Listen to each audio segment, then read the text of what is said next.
जीतेंगे हम हर बाजी जब खेलेंगे जी जान से। जीतेंगे हम हर बाजी जब खेलेंगे जी जान से। जीतेंगे हम हर बाजी जब खेलेंगे जी जान से। जीतेंगे हम हर बाजी जब खेलेंगे जी जान से।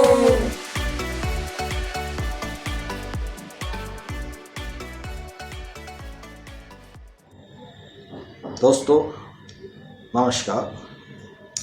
जीतेंगे हम हर बाजी जब खेलेंगे जी जान से। दोस्तों इसी विचार को लेके हमने आगे भी कुछ वीडियोस बनाए हैं और आज भी आपसे कुछ बातें शेयर करना चाहते हैं और मन में हौसला है, विश्वास है कि जीतेंगे हम हर बाजी जब खेलेंगे जी जान से। वर्तमान समय में संकट बहुत गहरा है। कुछ महीनों से रोजगार बुरी तरीके से बंद पड़ा है।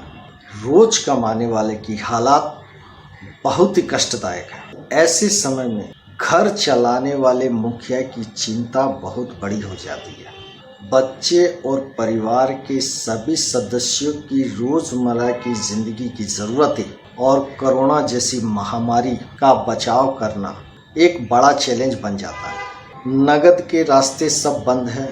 उधार के लिए कहाँ जाएं, क्या करें, नगद कैसे आए, बाजार पूरी तरीके से बंद है, ग्राहक कस्टमर कोई नजर नहीं आता। फिर भी ऐसे संकट काल में हम पूरी तरीके से मजबूती से खड़े हैं। एक कहावत है कि सोने को जितना तपाया जाएगा, जितना पीटा जाएगा, जितना घसा जाएगा, वो कुंदन का रूप ले लेगा। तो आज दोस्तों हम भी बाजार के अंदर में खरे उतर रहे हैं। ज्वेलरी सेक्टर कोई छोटा सा सेक्टर नहीं है, ये बहुत बड़ा रोजगार देता है। पूरे भारत वर्ष के हर क्षेत्र के अंदर में ज्वेलरी सेक्टर बहुत बड़ा रोजगार देने वाला सेक्टर है। इस आभूषण क्षेत्र से एक बहुत बड़ी रकम सरकार के पास में टैक्स के माध्यम से भी जाती है। निर्यात में भी हमारी बहुत बड़ी भूमिका है। भारत सरकार के विदेशी मुद्रा में भी हमारी बहुत बड़ी भागीदारी है हम ज्वेलरी सेक्टर की। ऐसे में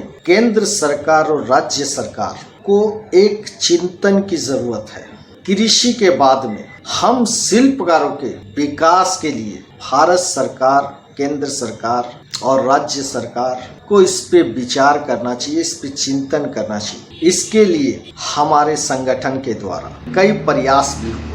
बच्चे बच्चियों को समय के साथ टेक्नोलॉजी में जोड़ने के लिए उन्हें शिक्षा की जरूरत है। दोस्तों कोरोना महामारी ने हमारे सिस्टम को पूरी तरीके से बदल के रख दिया है। रोजगार को ऐसे पलट दिया है कि हमें अब मजबूरन नए तरीके से, नए सिस्टम से इस ज्वेलरी व्यापार को अपनाना पड़ेगा और इस समय की ज़रूरत के हिसाब से हमें परिवर्तन भी लाना पड़ेगा।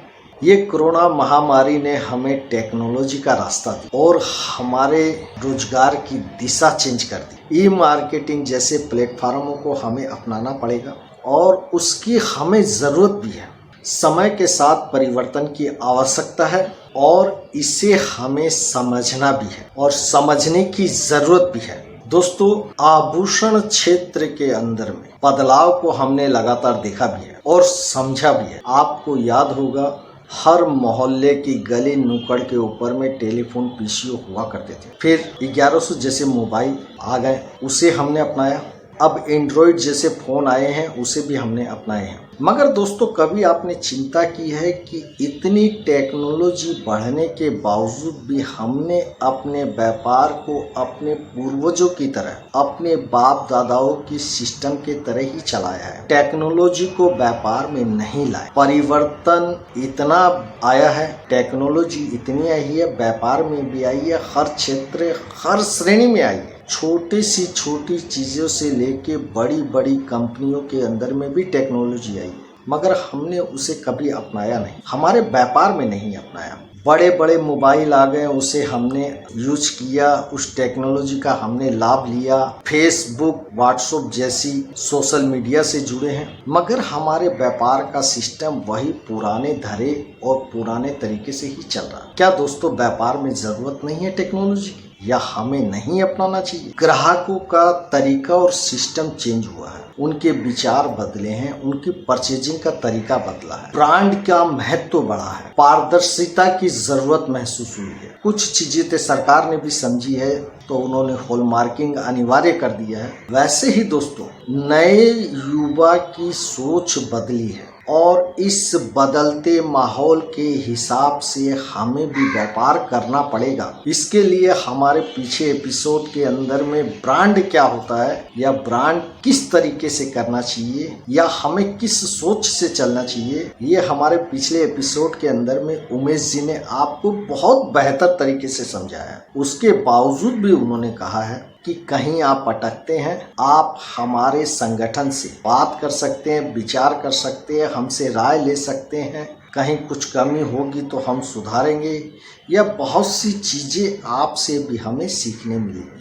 दोस्तों, ऐसे विषय पे हमारे संगठन की टीम ने बहुत चिंतन की और बहुत विचार किया और हम इस डिसीजन पे पहुंचे हैं कि हमें शिल्पकार और छोटे दुकानदारों उनकी जरूरत के हिसाब से कुछ प्लेटफॉर्म दिए जाए। हमारे संगठन का वेबसाइट के द्वारा छोटे से छोटे शिल्पकारों का रोजगार कैसे बढ़े और बड़े से बड़े व्यापारियों का रोजगार कैसे बढ़े, उसके लिए कैसे रास्ते अपनाने चाहिए और कैसे रास्ते बनाने चाहिए, इसके लिए हमारी टीम ने चिंतन की और इस पे कार्य किया और कार्य चल रहा है। किसी भी राज्य के किसी भी क्षेत्र में किसी भी गली के अंदर में एक छोटा सा स्वर्णकार अगर वहाँ काम करता है, वहाँ 10 स्वर्णकार काम करते हैं। हमारे वेबसाइट के माध्यम से आप उस जगह के अंदर में जाके आप देख सकते हैं कि यहाँ पे इतने स्वर्णकार हैं और कौन से काम करने वाले हैं।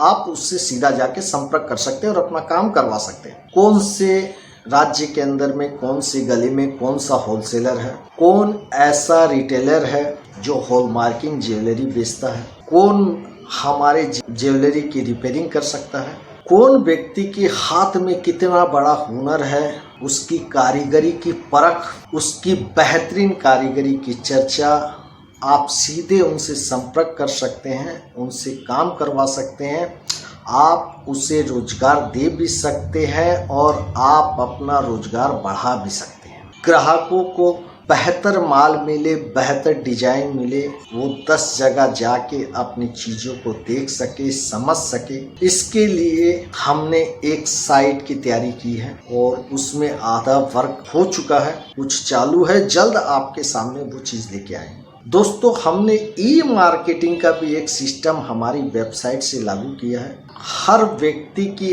अपनी दुकान का एक वेबसाइट हो, कम पैसों के अंदर में हमने उसको भी लाने की तैयारी की। दोस्तों, किसी से भी बात करते हैं, यार एक वेबसाइट बनानी है तो 10-20 हज़ार रुपये से नीचे की कोई बात नहीं करता। जहाँ उनसे फैसिलिटी मांगते हो 25 से 30 हज़ार की हो जाती है। उससे बहुत कम पैसों के अंदर में अपनी ज़रूरतों के अनुसार वो अपनी एक वेबसाइट बना सकता है। उसके लिए संगठन का टेक्निकल टीम है, वो वर्क कर रही है और जल्द आपके सामने ये सब चीज़ें लेके आ रही है। मशीनरी से जो कारीगरी हो रही है उससे हमारा शिल्पकार कैसे अपनाए, उन मशीनरियों का लाभ कैसे ले सके, नई टेक्नोलॉजी में वो शिल्पकार कैसे जा सके, इन सभी चीज़ों की महत्वपूर्ण जानकारी आप तक पहुँचे, ये हमारा मकसद है। दोस्तों, खुश रहें, परिवार को सुरक्षित रखें, कोरोना से डरे नहीं, सावधान रहें और सावधानी रखें। अपना ध्यान रखें, बच्चों का ध्यान रखें। धन्यवाद।